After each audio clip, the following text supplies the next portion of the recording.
लहानपणीची गंमत आठवते? मूव्ही बघायला गेल्यावर हिरो किंवा हिरोईनच्या जागी आपण स्वतःला इमॅजिन करायचो. इमोशनली आणि मेंटली एकदम स्ट्रॉंग, अनेक संकटांची एकाच वेळी लढणारा आणि तरीही शेवटी जिंकणारा हिरो किंवा हिरोईन आपल्याला खूप आवडायची.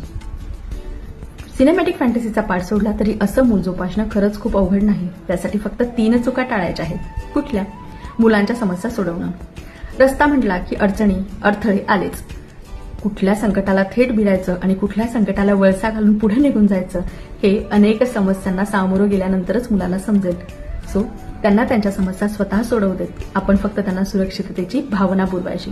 अशा समस्या सोडवण्याची सवय लागली की आपलं मूल नक्कीच अनस्टॉपेबल होईल. 2. मुलांच्या वतीने उत्तर देणं. मुलांना विचारल्या गेलेल्या प्रश्नांची उत्तरं, मग ते सरळ असू देत, वाकडे तिकडे असू देत, त्यांचे त्यांना देऊ देत. त्यांना जगाचा अनुभव येऊ देत. यातून त्यांचा सेल्फ कॉन्फिडन्स नक्की वाढणार आहे. 3री गोष्ट, चुकांसाठी कडक अनुशासन. चुकणं हे शिकण्याची नवी पायरी असते. मूल चालायला शिकतं त्यावेळी 1000दा पडतं.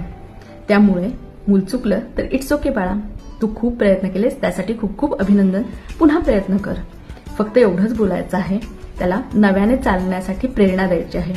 एकदा अशा पद्धतीने मूल चालायला शिकलं तर ते त्याच्या लक्ष्यापर्यंत नक्की पोहोचेल. If agree put agree in the comment.